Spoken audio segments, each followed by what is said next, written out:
So now we're planning out costs, and this is a basic spreadsheet. Here, I've kind of left it a little grungy looking, but you can clean this up to your own functionality. Basically, I broke it down into tools and materials, and something I like doing is taking a color and just applying a color so that I know that these things are similar to each other. So tools, materials, and now I'm going to go into total costs. So tools adds up to let's see, $12. The materials, what I can do for that, I look over here. So if the floor is 175 square feet, coverage per box of material is going to be 16 square feet.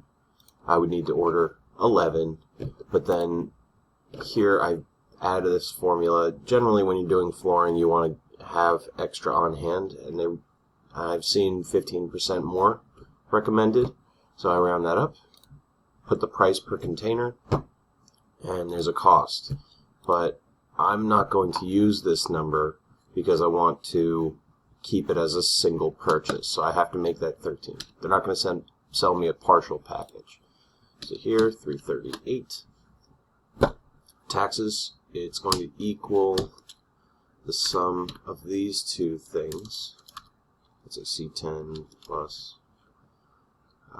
C11 times 1.0, is it 7%? There we go. So that would be,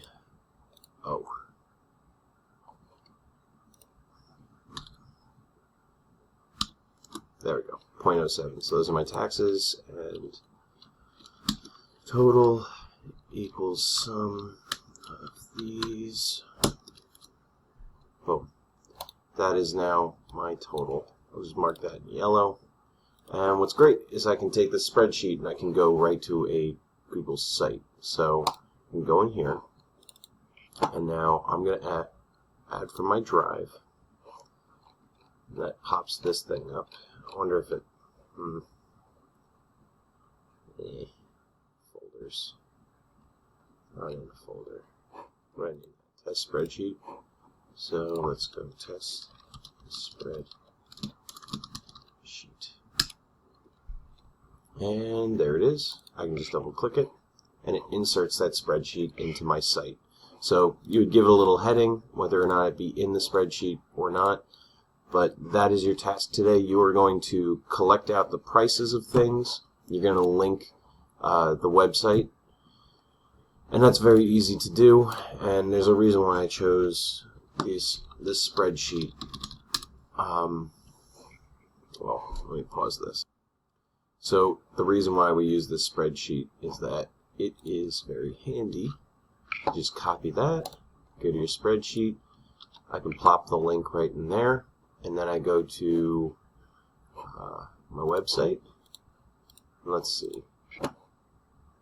Has it updated?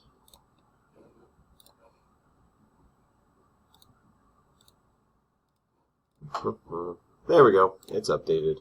So anything that you update in the spreadsheet will update in your website. That's why it's better to link these documents. Good luck.